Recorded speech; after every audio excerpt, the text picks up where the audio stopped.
My name is Kathleen Manning, as you've heard, and I am a cultural anthropologist who has worked with refugees here in Tarrant County and mainly in Fort Worth and Arlington.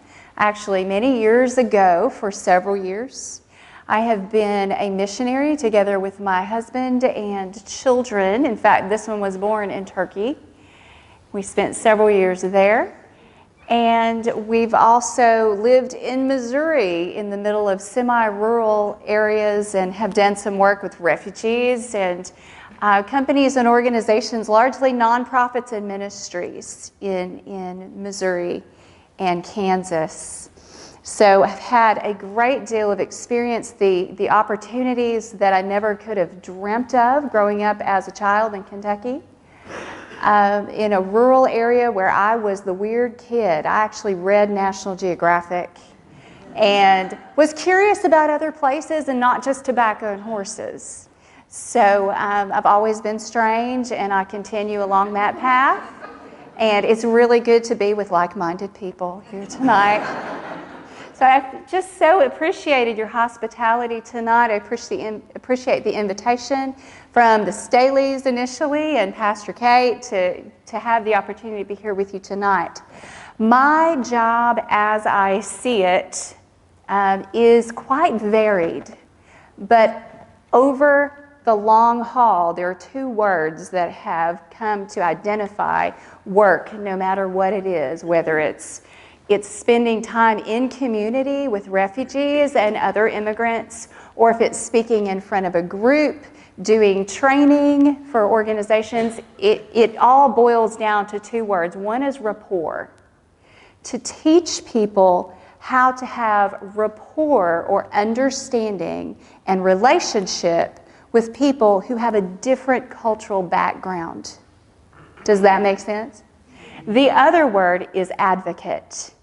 I have had the opportunity over nearly 3 decades now to advocate for people, to help them make connections when they don't know how.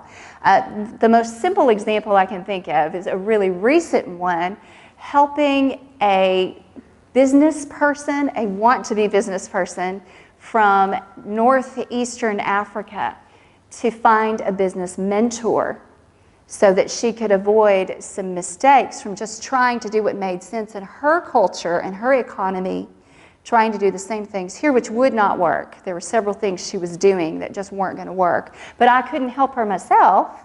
She needed a business person with a good deal of experience, and so I set her up with a SCORE mentor, and some of you know what that means. It's retired executives who work with the Small Business Administration. So that's just one tiny bit of advocacy that I've been able to do in community with people meeting some needs and helping to make connections. All right, so here we go with the PowerPoint. Try to make this work. Here we go. It's looking for my computer, which is right there. I'm just telling it.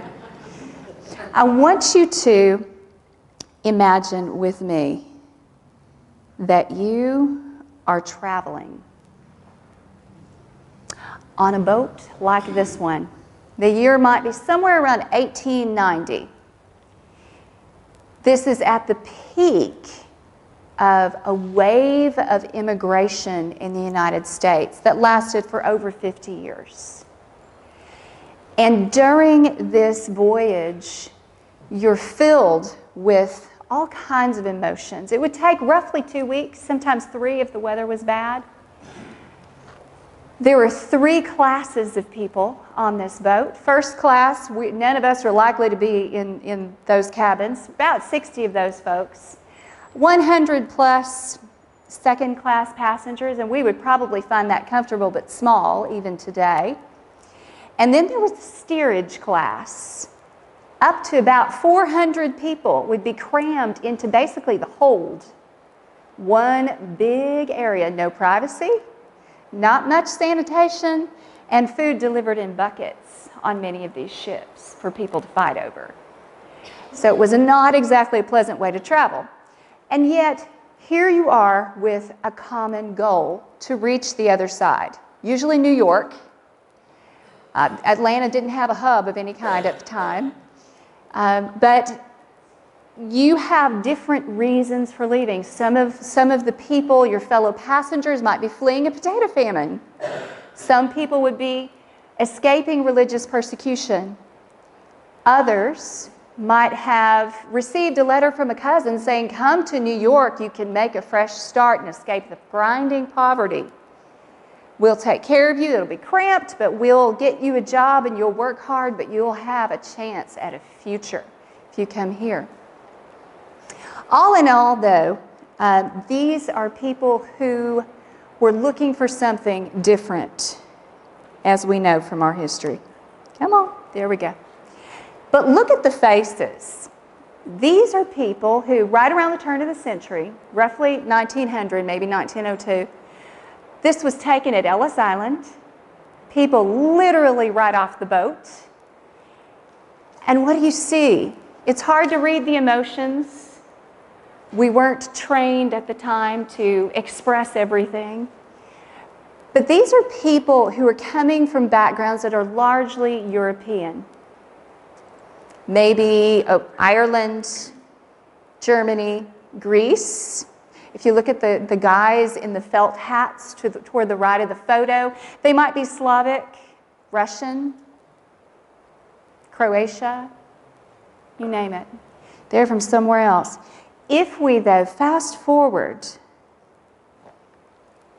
110 years to 2010 in Pomona, California, we see a different picture. Look at those faces. These are people who have a big leg up on the people over 100 years ago because they've been in the U.S. for at least 5 years. They've held a green card for at least 5 years to qualify to take the citizenship test. They have enough English to at least take that citizenship test. And they likely have been working for some time. So they have a picture of what's ahead of them to some degree. If you look at those faces, though, you can see an extraordinary variety that didn't exist with the first photo we looked at. Possibly Hong Kong or China. A gentleman toward the front might be Middle Eastern. This lady might be Filipina.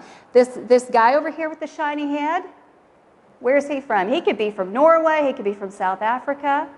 This is an extraordinarily diverse group.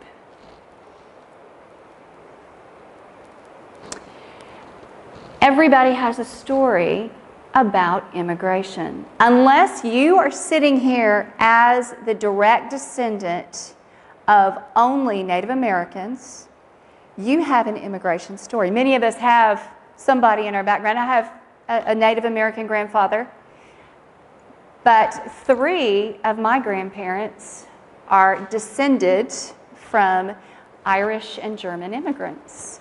And therefore, I have a story, and I know some of that story. Some of it is lost, unfortunately. But some of us in this room may go back to the Mayflower. Anybody? There's a few. There's always 1 or 2, at least. And so we have a deeply rooted history that is invested in this place. For some of us, that immigration story was not by choice. And we know that there are people who've been brought here against their will. But today, what we're seeing is an influx that demonstrates to us what we've built is still desirable, is still a land of opportunity. We still have possibilities here that attract people from all over the world. This lady's name is Chantal. Chantal is a native of Rwanda. She came here in 2008 and has had fits and starts and struggles and bumps to get over, but she's very excited because she now has a beauty salon in Watauga that she's opened, and she is also, unbelievably, in her last year of nursing school. This is a lady with ambition, but she has seen some struggles. She has seen an extraordinary amount of violence. She was 18 when the genocide happened in Rwanda and had been unable to really gain a footing for years. Tried, and then finally decided that she needed to leave, and she left with her husband and 2 sons and moved here and is now working on her own immigration story. She's a former refugee, and she won't take the title refugee anymore. She said, I don't like that word. I don't want to have anything to do with it. I want to be an American. If we look at this graph, which represents 150 years of American immigration and the foreign-born population that resulted from that, we can notice definitely a trend that has happened, a couple of trends. We can see that during that time, around the turn of the century, these numbers are kind of small, it might be difficult to see, right around here, turn of the century, that tide of immigration was peaking, getting close to 15% foreign-born population in the United States. And during that time, we had a backlash start to happen, similar and yet different from what we're seeing today. If you remember in your history books, you might have seen pictures of signs posted in shop windows that said, Irish need not apply, or Greek. I have seen a bit of that, but a number of different reactions against there's too many of them, whoever them happened to be in a given geographic area. And so this is about the time that really starts to happen. In 1924, my star is off a little bit for some reason. It should be over there a little bit to the right. 1924, Congress passed actually a series of bills called the Immigration Act of 1924, very imaginative, I know, that it included a bill known as the Asian Exclusion Act and some other legislation that pretty much said, if you're not from North or Western Europe, we are not really interested. We really want people who look like the majority of the people who've already come. And so that Immigration Act really shut down South America, Russia, Africa. There wasn't much immigration from Africa, guaranteed at the time, other than slavery, obviously. There wasn't much voluntary immigration from Africa, I should say. Very, very little.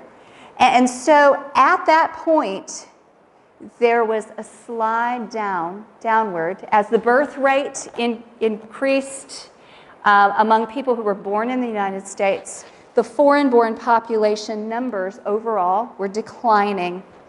Even during the 1940s, when World War II was going on, it was a hard sell, and a lot of names were called in Congress. It was interesting to see some of the names that the president was called. Resisting, a lot of legislators were resisting bringing in Jews from Eastern Europe who had nowhere else to turn. And there were some allowances made, obviously. We might remember some of that story. But it was under duress that Congress finally yielded some and allowed some number of Jews to enter the United States. In 1965, that was overturned.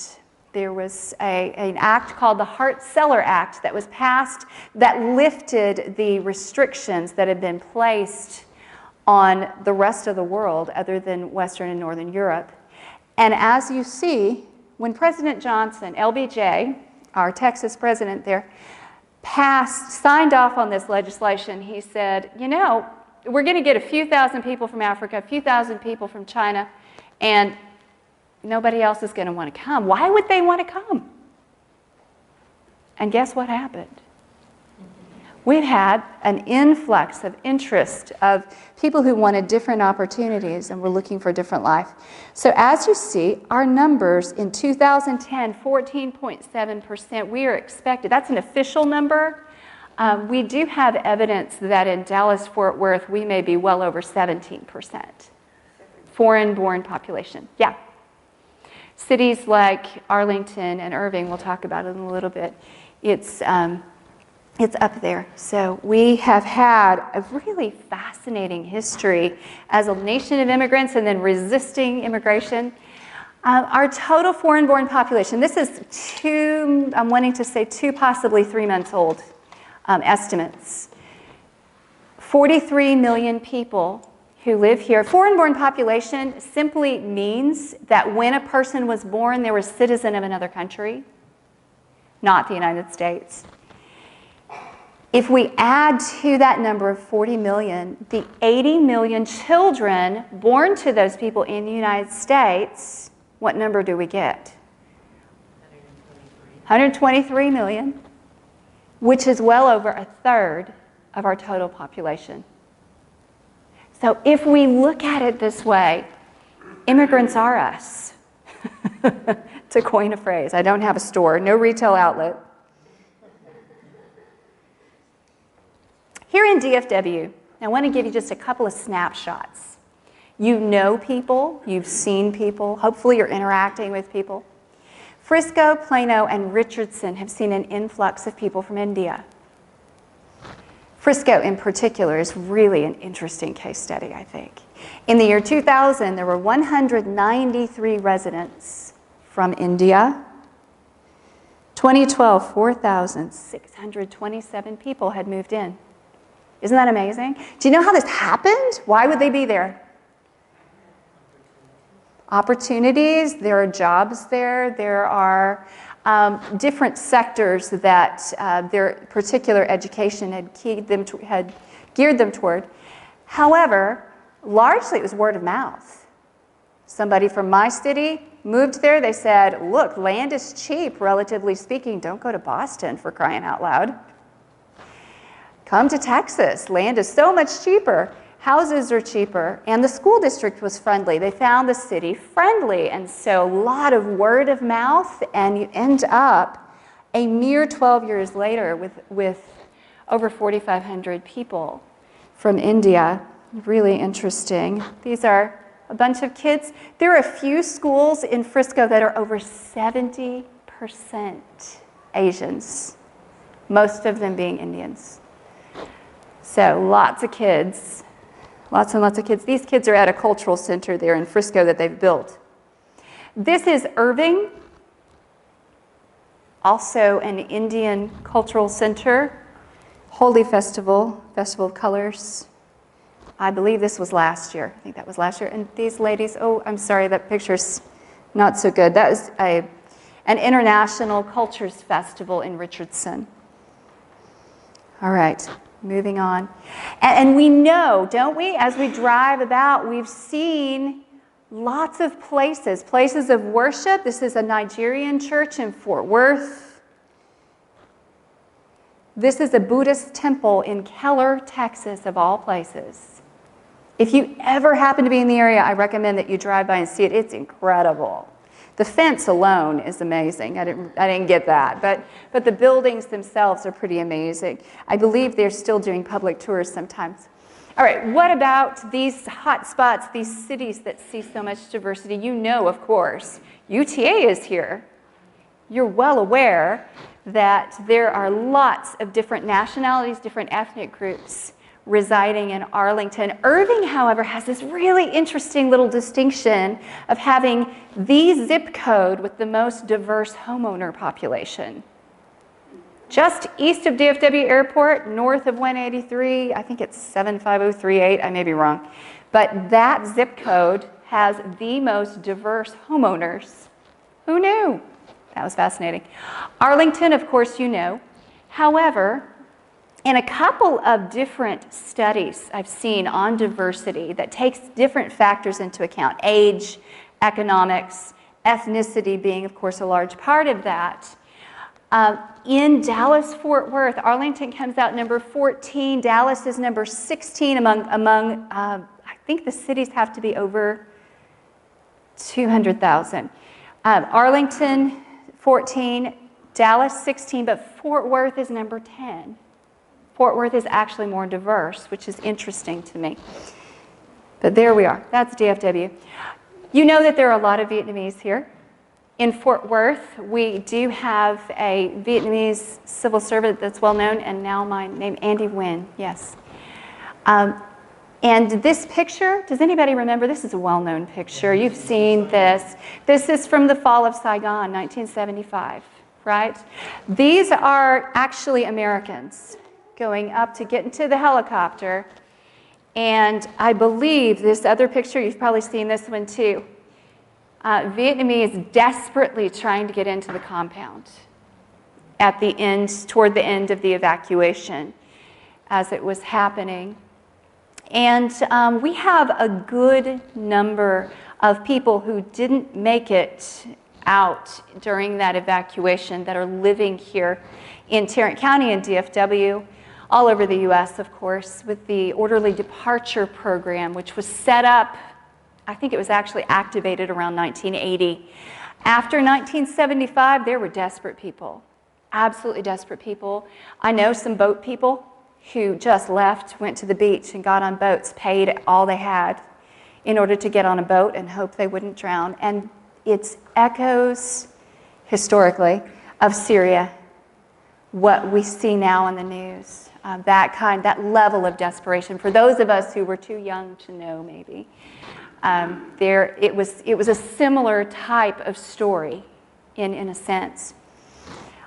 Those who were captured, military personnel who were captured, who had collaborated, so-called, with the United States, either the CIA or the military, were put into detention. Some of them kept, the majority of them kept 6 to 7 years, often tortured. I know one man who spent 12 years. His tongue is damaged and he has no fingernails, and he lives in Fort Worth. But these are people who, through the Orderly Departure Program, which was put in place in order to stop or really press back some of the boat incidents, to really try to control that and give people another option, has been responsible for a large number of the Vietnamese families that you see, and the markets, and the restaurants, and the wedding centers, and the on and on and on, and the realtors. I know several Vietnamese realtors. All right, one more group, Bosnians. About 20 years ago, was 1992, actually, a little longer than that.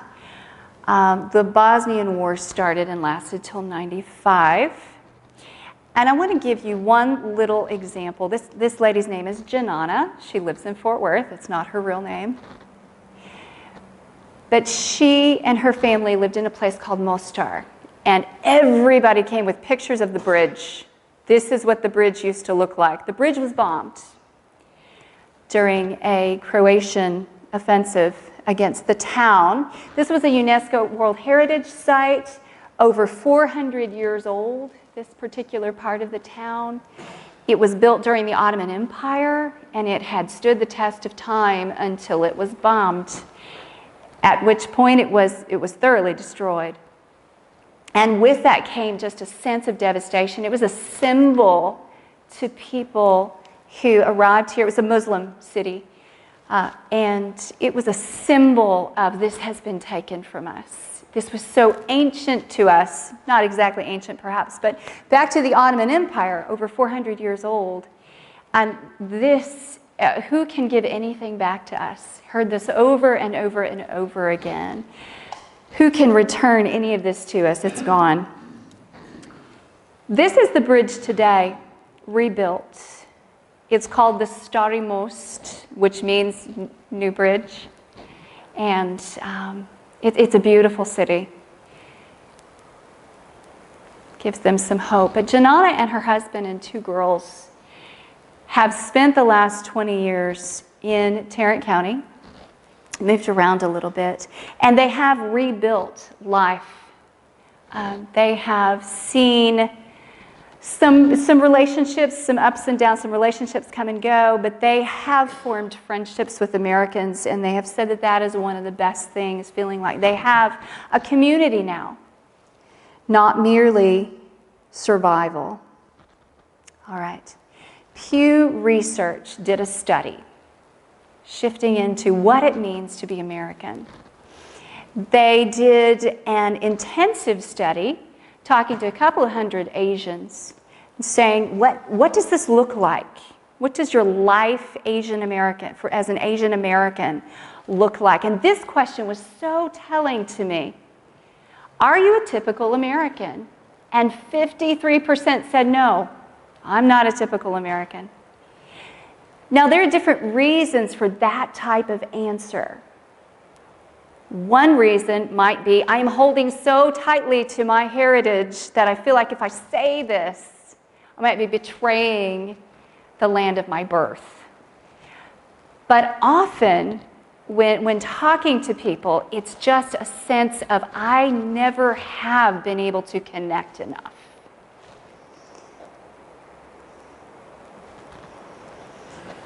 Talking to people, some who've been here 40 years, some who've been here 6 months, asking them, what's it like? What's it been like? 6 months is a bit short to be asking that kind of question, but I will admit to having done that. Over and over again, these are the categories I would put their answers in. What would make someone an American? What would it take for you to feel like you belong here? We all know that in junior high and high school, everybody longs for belonging. But you know what? It's true of us. That's why we gather, isn't it?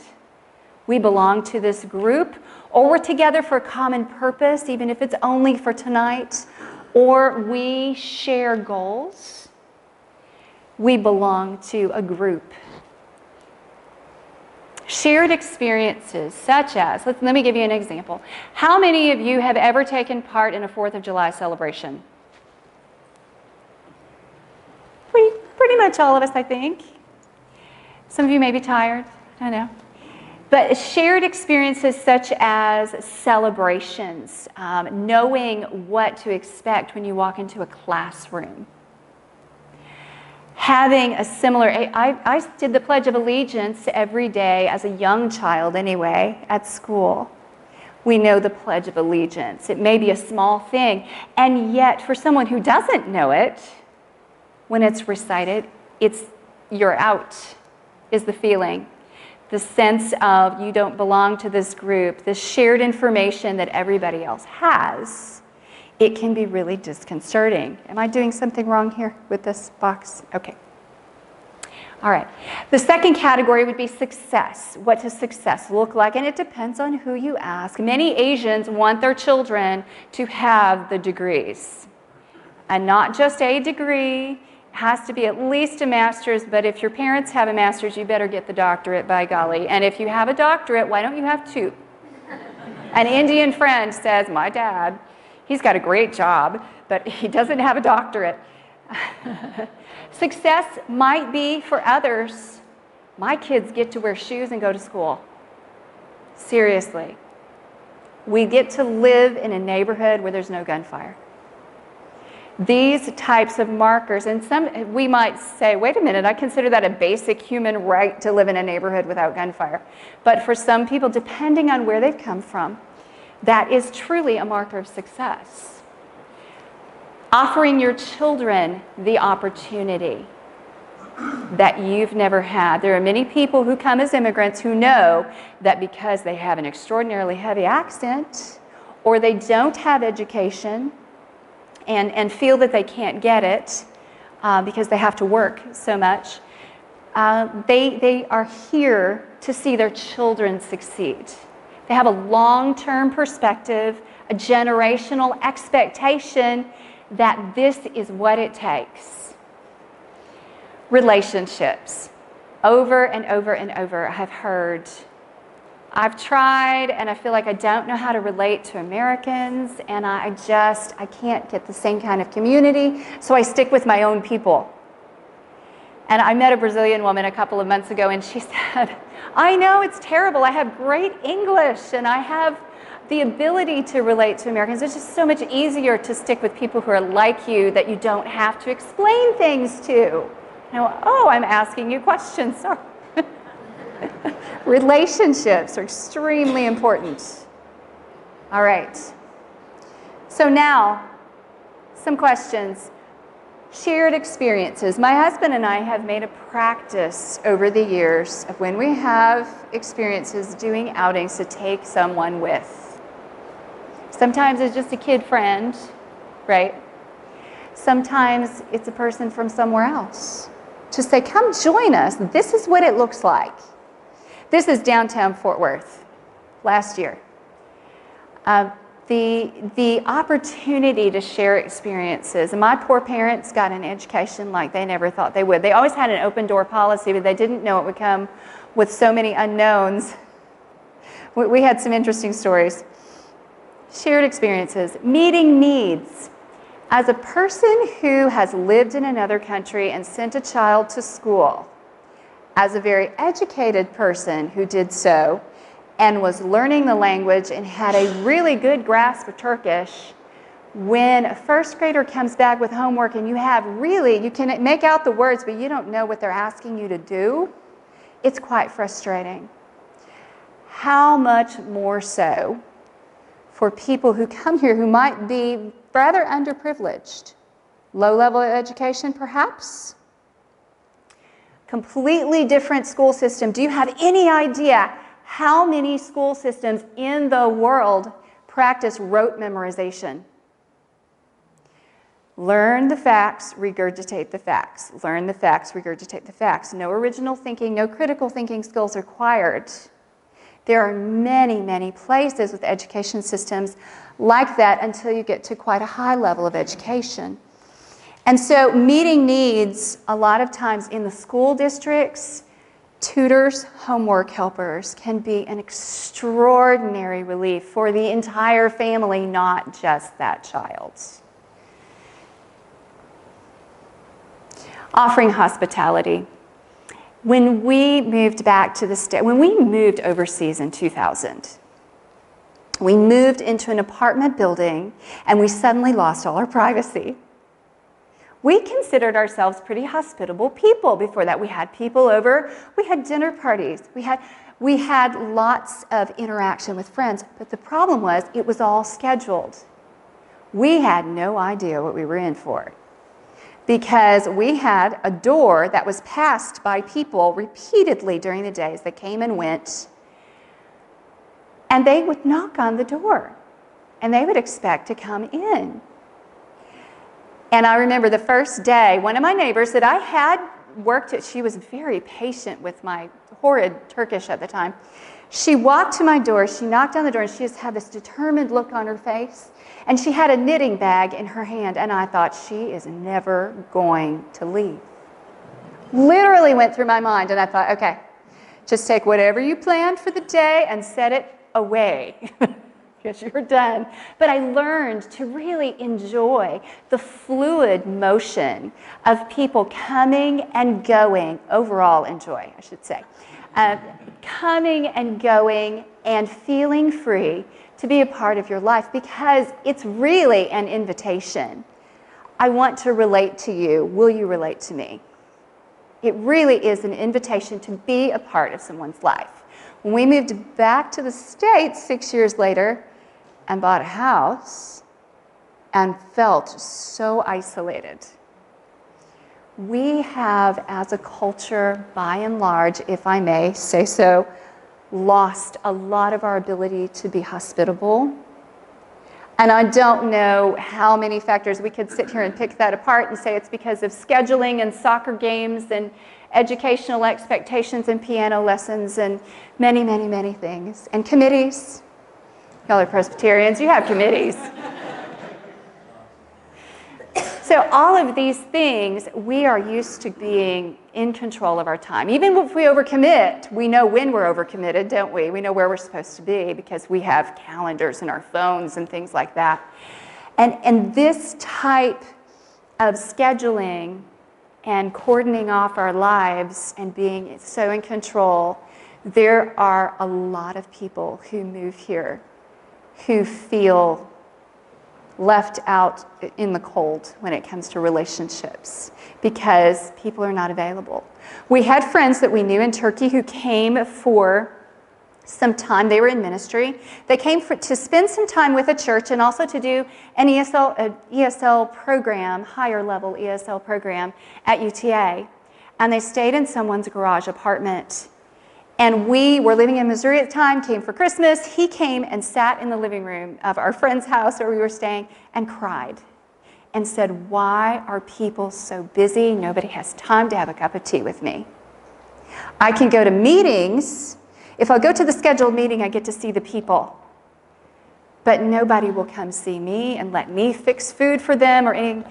Food is a huge deal in highly relational cultures. And I'm so afraid that we have lost our flexibility and our willingness to be inconvenienced because we are so committed to everything we're committed to. This picture, by the way, is a lady with the grandma and her daughter with 2 international students. And goodness, that looks terrible on the big screen. Sorry. All right. If you are, I know that you have these suppers set up to challenge you in your discipleship, and I so appreciate that concept. But if you were to feel a tug on your heart that maybe you would be interested and available for relationships, for finding out how you can impact the lives of some people that have moved to the States, whether refugees or not. My heart is for refugees, but also for other people. World Relief is the place I worked years ago, and I'm still very connected to. Had dinner with the regional director over Thanksgiving. Their volunteer coordinator is a young lady who's very enthusiastic and just really sweet. They do work in Arlington. They place people in Arlington and Fort Worth, and a few other places in Tarrant County, but primarily Arlington and Fort Worth. Grace Community Church, some of you may know, I don't know if you know, they have a stellar ESL program. It's probably 30 years old, but it is, that one and the one at Presbyterian Baptist Church are the 2 in DFW that I know of. There may be others that are really top-notch. They do the best job of combining really effective ESL programs. So anybody can open a book and say, look, cat, dog, this sort of thing. But they really not only have effective English programs, they're very relational as well. They're really good at relating to people and finding out how to participate in their lives. As far as public, the Arlington ISD and the public library have opportunities to be, and especially for anybody with mobility issues, that is a better option probably to deal with the library and to the Arlington ISD. So there you have that. I think that my vision from years and years ago, when it was all about refugees and dealing with individual people and going to lots and lots and lots of birthday parties and weddings and all kinds of things, to today, at least 25 years later, I really don't want to think about that. I really, really want to see us in the next 20 years change the way we think about our culture. Is that possible? I don't know. But instead of seeing everyone hand over their cultural roots and just become Americans and all look alike, it's not going to happen. Not with people who were born elsewhere. We don't have the same type of aspect. And yet, there is a need for some integration. There's a need for connectedness in order to not have such a fragmented and in some ways destructive mentality about who's who in the United States. It's my hope that I have communicated something of my heart for that there, and that's the end. I cut this speech big time from what it used to be, just for you, so we could have some Q&A time. At any rate, I would encourage you, if you have thoughts or questions, or if you want any of the volunteer information, contact me and let me know. That would be fabulous. Thank you so much. Appreciate it.